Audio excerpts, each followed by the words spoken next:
Good day, everyone. I'm Mimi Godwin. Today's headlines for today's news are as follows. Tinubu is not responsible for Burkina Faso, Mali, and Niger's exit from the ECOWAS, said Bouala. Governor Hope Uzodinma of Imo State said moving the headquarters of the Federal Airports Authority of Nigeria and some departments of the Central Bank of Nigeria to Lagos for operational efficiency makes economic sense. Don't destroy my government, Fabura warns pro-Wike appointees. Ibadan explosion. Atiku did not condole with us, says Governor Makinde. So guys, here is the full news. Tinubu is not responsible for Burkina Faso, Mali, and Niger's exit from ECOWAS, says Bouala.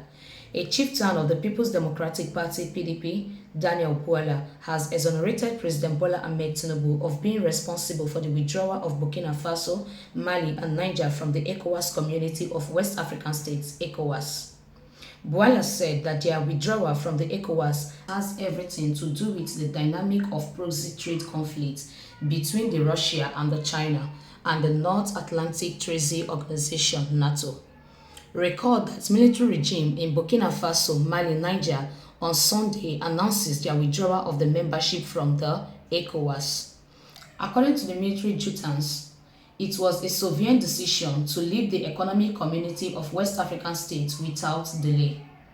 However, Bouala said the development has nothing to do with Tinubu's leadership or lack thereof. It was being peddled by naysayers. In a post on his X handle on Sunday, the former lawmaker added that Nigerians should focus on the nation. He wrote, "The withdrawal of the three West African nations from the ECOWAS has nothing to do with at official bat President Bola Ahmed Tinubu leadership or lack thereof. As it is peddled by naysayers, it has everything to do with the dynamic proxy trade conflict between the governments of Russia and China and NATO. Nigeria is not at war with both blocs. We are also good and President Bola Ahmed Tinubu find a path for lasting peace in the ECOWAS. Let's focus on our nation and together as the people we could find solution to our long-term problem. Make them day their day, make we day their day," said Bouala. Governor Hope Uzodinma of Imo State said moving the headquarters of the Federal Airports Authority of Nigeria and some departments of the Central Bank of Nigeria to Lagos for operational efficiency makes economic sense. Uzodinma stated this on an interview with Channel Television Sunday Politics. He said, "I listened to Ali Indome. I listened to the Northern Senator Forum. I listened to the Emir of Kano. You can see the preponderance of opinions, and there is majority opinion that the merit should be driving criterion for decision-making in the country. The main aviation hub is in Lagos, and if the operation department sent to Lagos to be able to manage aviation operation efficiently, I have not seen any ill in it," the governor added. Uzodinma also said that CBN is the bankers' bank, supervising all the commercial banks in the country. He said merit should be the criterion and efficiency should be the name of the business. Therefore, if you move the operation department of the Federal Airport Authority of Nigeria to Lagos to supervise airlines, it makes economic sense, the governor stressed. Uzodinma noted that Tinubu has no plan to relocate the Federal Capital Territory from Abuja to Lagos. Don't destroy my government, Fubara warns pro-Wike appointees. Rivers State Governor Siminalayi Fubara has warned the newly appointed Chief of Staff and Commissioner not to use their position to stalk or antagonize perceived political enemies. He said all contending challenges have been surrendered to God, with the confidence that he will continue to intervene in a manner that will shock the world. Fubara stated this shortly after swearing in the Chief of Staff, Government House, and Life Special Advisor of the Executive Chamber of Government House in Port Harcourt on Monday. This was contained in a statement issued by the governor's media aide, Boniface Onyede. Ibadan explosion. Atiku did not condole with us, says Governor Makinde. Oyo State Governor Seyi Makinde has criticized the People's Democratic Party (PDP) presidential candidate Atiku Abubakar for failing to commiserate with the people of the state over the recent explosion in Ibadan, the state capital. Leadership recalls that 5 persons were confirmed dead, while 77 sustained varying degrees of injuries, and 58 houses were damaged during the explosion that rocked Adeji, Old Bolaji area of Ibadan. Speaking during a visit by the presidential candidate of Labour Party, Peter Obi, to him at the government office in Ibadan to commemorate with the government and the people of Oyo State, Makinde chided Atiku for not publicly identifying with the state in its stirring moments.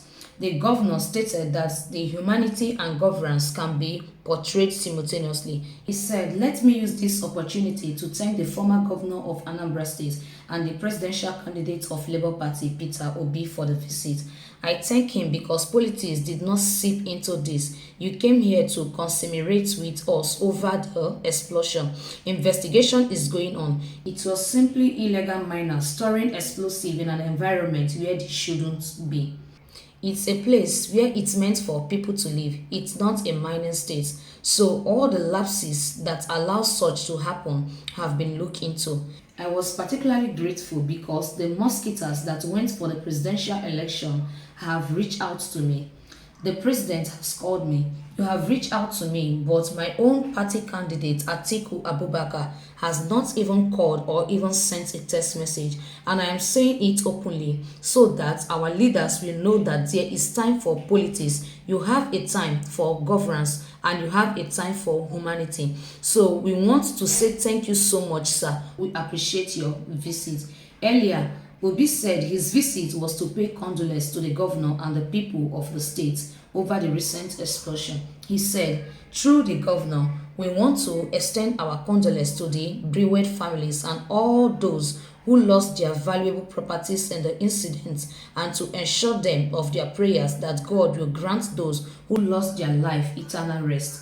And we want to thank the government for its prompt response and that it was the governance has to be." Speaking on the economic situation of the country and its effect on masses, Obi called for a cut in the cost of governance at the federal level as a necessary sacrifice to move the country forward.